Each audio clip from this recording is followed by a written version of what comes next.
Hello, everyone. My name is Aisha. I am a pediatric trainee at Hall Royal Infirmary, and together with Dr. Khan, who is a consultant there as well, we've put together this presentation for this festival. The title of my presentation is A New Era of CFTR Modulators in Cystic Fibrosis. And of course, because it is a conference for midwives and neonatologists, so we're tailoring this towards some recommendations for this particular group of people. Starting with a brief introduction, what exactly is cystic fibrosis? It is a genetic condition, autosomal recessive, that mostly affects Caucasians, and it is a life-shortening condition, unfortunately. It affects so many systems, and it comes about because of a defect in cystic fibrosis transmembrane conductance regulator, which is the CFTR protein, and this leads to abnormal ion transport across membranes and causes all the problems that result from that. So what happens from that is the mucus in respiratory, gastrointestinal, and reproductive tracts especially is thickened, and it results to a whole host of problems. Fortunately, there has been recent improvements in the management of cystic fibrosis, the most important one of which is the CFTR modulator. And since the commencement of this medication, it has led to better lung function, better pancreatic function, and increased fertility in people living with cystic fibrosis. So a brief pathogenesis of cystic fibrosis, how does it come about? So if we look to the picture on the left, the top part is showing a healthy cell and what usually happens. So there's sodium moving into the cell and chloride moving out. And naturally, water moves back and forth depending on where these electrolytes are going. So in the case of cystic fibrosis, the chloride transport especially is affected because that is what the CFTR protein does. So because this protein is either not produced in enough quantity or not correctly, this chloride transport is hindered. And so there's also impairment in water transport as well. And this leads to thickened mucus in those tracts that I spoke about earlier. So on the right, the picture is just showing what then happens in the respiratory tract from the trachea down to the bronchial tree. We can see that in a healthy bronchus, it is patent and air moves freely in and out. Or in the case of cystic fibrosis, because of this thick mucus clogging the airway, it impairs the flow of air and leads to a whole host of problems. The clinical features, I'm just going through this briefly so that we understand what cystic fibrosis is before we get to the practice recommendations. So because of that impaired ion transport across membranes, the sweat of people with cystic fibrosis is usually very salty. And because of the mucus plugging of the respiratory tract, it leads to a whole host of chronic respiratory problems and recurrent lung infections. Because of the pancreatic affectation, it leads to poor growth and weight loss. And it could also cause meconium ileus in newborn babies. So moving on to the specific symptoms that we could see. For the respiratory symptoms, they could have persistent cough, which is productive of thick mucus. And they could also have they could have shortness of breath, frequent chest infections, sometimes with atypical organisms and even fungal infections. They could have sinusitis and nasal polyps. In the digestive system, they could have bowel disturbances due to impaired absorption of nutrients. They could have bulky stools. This could lead to weight loss and intestinal obstruction and constipation in the digestive system. For the reproductive tract, 95% of males with cystic fibrosis are infertile, and about 20% of women are infertile. So yeah, it affects fertility as well. For other systems, it could cause things like osteoporosis and arthritis. So we've seen from the previous slide that cystic fibrosis does affect fertility in people living with cystic fibrosis, either males or females. But since the advent of the CFTR modulators, about 7 out of 12 women who were previously said to be infertile became pregnant since they started using it.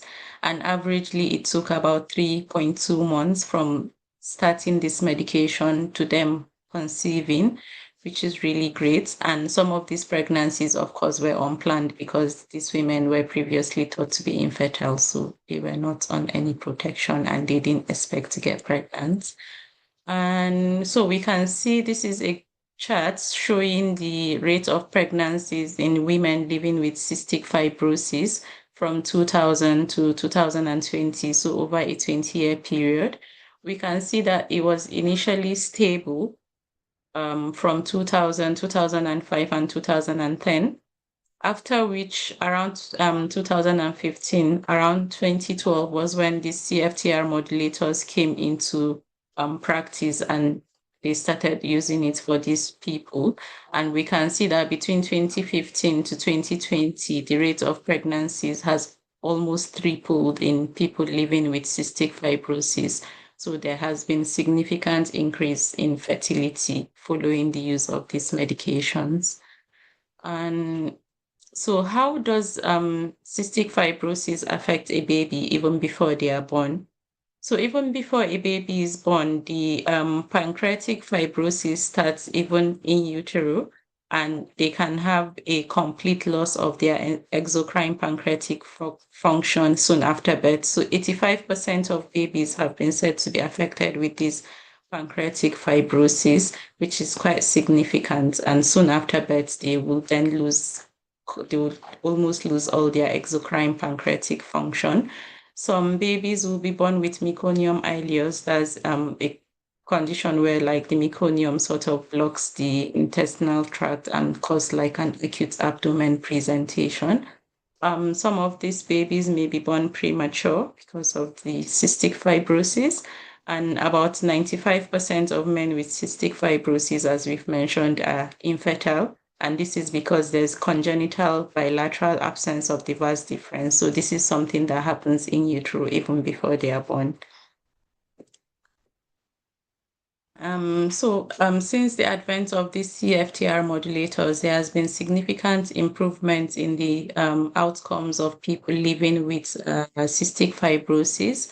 Some of the medications are like Elexacartor, Tezacaftor, and Ivacaftor. I'm not very good at pronouncing their names, but yeah.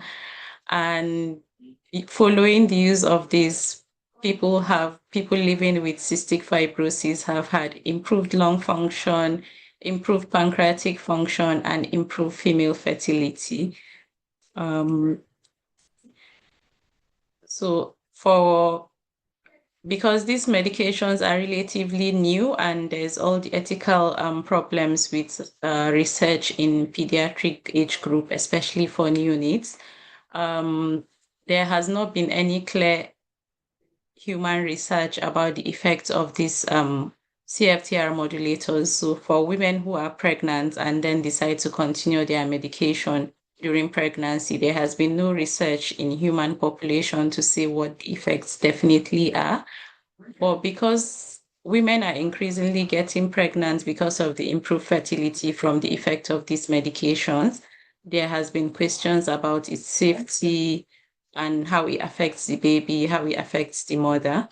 There are obvious, of course, there's obvious benefits from using these medications for the mothers, given the improved lung and pancreatic function. So a lot of women opt to continue using this medication even during pregnancy. However, as I've mentioned, there's limited human study on the safety during pregnancy. But given these obvious benefits to the mothers, we have to also weigh it against the risk to the baby and to consider the consequence of sudden discontinuation of these medications in the mothers, because it can lead to relapse in their health condition, relapse in the respiratory function, in the lung function and pancreatic function, and some cases of death have even been reported from sudden discontinuation of treatment. So weighing the benefits versus the risk, it's obvious that there's a lot of benefits to the mother, and there has been evidence of studies have showed that this medication actually crosses the placenta and gets to the baby, and some of it is secreted in breast milk as well. So mothers who choose to breastfeed will also be babies will be getting CFTR modulators through the breast milk as well. But then, what is the effect of these CFTR modulators on the babies when it crosses the placenta? So there's a lot of studies have been done around this, and it's been found that this when the mother is on CFTR modulator during pregnancy and it crosses to the baby through the placenta, there's a potential for it to prevent the pancreatic damage, which we have mentioned already that it starts from in utero. So getting these modulators during pregnancy helps to prevent the pancreatic damage. It could also help to prevent the meconium ileus we spoke about, and also for the male fertility because it's something that happens in utero. So if the mothers are on CFTR modulators, there's also the potential that there will be improved male fertility because it will then lead to like normal development of the vas difference and improve the male fertility. And overall, it's been found to improve like overall health from respiratory, digestive, reproductive tracts. However, there's some risk to the use of these CFTR modulators in pregnancies, and this is what I'll be talking about. So the first thing is that when the mother is on CFTR modulator during pregnancy, there's the possibility that the newborn screen for these babies can then be negative, even if they actually have the cystic fibrosis due to the effect of these modulators on the babies. And the sweat test can also be falsely negative because of this exposure to CFTR modulators. And there's been a lot of animal studies to see if there's any effect of this on babies as well. So from the animal studies, there's been nothing alarming about affectation of organogenesis if the medication is taken at the normal human dose currently. However, there's been cases of cataracts in baby rats reported, and there's been 3 human cases of congenital cataracts following exposure to CFTR modulators in utero. And there's also been reports of elevated liver enzymes. And again, as I've said, there's the possibility of the newborn screening test being falsely negative in babies that have been exposed to CFTR modulators. And also their sweat chloride tests will be abnormally low, even if they were affected with cystic fibrosis. So a little bit more about the newborn blood spots. As we all know, the newborn blood spot is offered to all babies born in the UK and is mostly a screening tool. It is done on day 5 where the heel prick is done and dried blood sample sent to the lab. It mostly tests for 9 conditions, which are not very common, but are serious conditions and they need their treatment or monitoring to be initiated very soon after birth. So the conditions that the blood spot test usually tests for are cystic fibrosis, sickle cell disease, congenital hypothyroidism, phenylketonuria, medium chain acyl-CoA dehydrogenase deficiency, maple syrup urine disease, isovaleric acidemia, glutaric aciduria type 1, and homocystinuria. But our main focus is on cystic fibrosis. So what does the blood spot test for in cystic fibrosis? So what it assays is the IRT, which is the immunoreactive trypsinogen. This is this is a pancreatic enzyme that is usually secreted by the pancreas into the gut. And because for babies with cystic fibrosis, they have the abnormal pancreatic function from in utero and the ducts are obliterated, this IRT tends to accumulate in the gut, and instead of going through the gut, a lot of it then gets secreted into the bloodstream. And so when you check for the levels in the bloodstream, it should be elevated for babies with cystic fibrosis. However, if there has been in utero exposure to CFTR modulators, which has then led to normal pancreatic function, as we've mentioned earlier, this elevation of the IRT does not happen. So when the newborn blood test is done, it is then negative, or is falsely so, because this child has cystic fibrosis, but there's just delay in the usual manifestations because of the CFTR modulator exposure. So this then leads to a false negative CF screening, and which is the main point of this presentation, because if this child has CF, but then the blood spot test is negative and we've not picked up that they have CF, then they will then after the withdrawal of the CFTR modulator exposure, either after birth or when they stop breastfeeding, then they would start to manifest the symptoms of cystic fibrosis, and there may be delay in diagnosis because of that false negative newborn screening test. So what do we do if a woman during antenatal care has opted to continue using the CFTR modulators during pregnancy?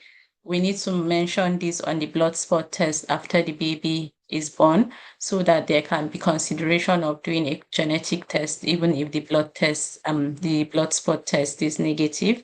We also need to because genetic testing will diagnose this more accurately than the blood spot screening test and its sweat test. So it is important in these babies to get cord blood for genetic testing, and that is why I'm presenting this to midwives and neonatologists, because the midwives are usually the first point of contact with the babies, and they are in the position to take this cord blood test when these babies have been identified, and to also flag it up to the neonatal team so that other measures can be done appropriately to make sure that these babies have the best outcome possible.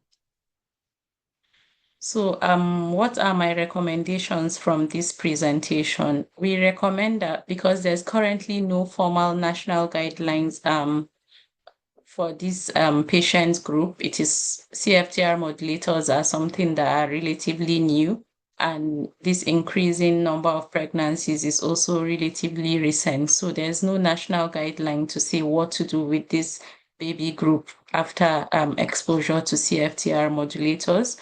Or what we would recommend based on our literature search and this presentation is it is important for midwives and people caring for people working in maternity to identify and flag up women living with cystic fibrosis who continue their CFTR modulators during pregnancies.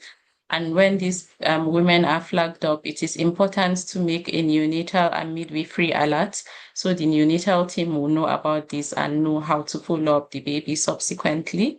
We would also recommend that cord blood should be taken for genetic testing, so that there's no delay in diagnosis of these babies if they have cystic fibrosis, and so they can start having the interventions needed early.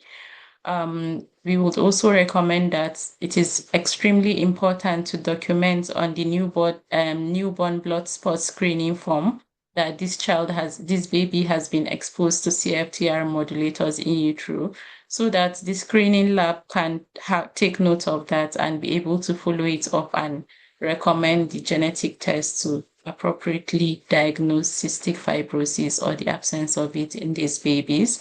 And because we've said that there's been reported cases of elevated liver enzymes and cataracts in baby rats and some human cases as well. So it is important for these babies to have an eye evaluation by ophthalmologists and to also have their liver function tests monitored.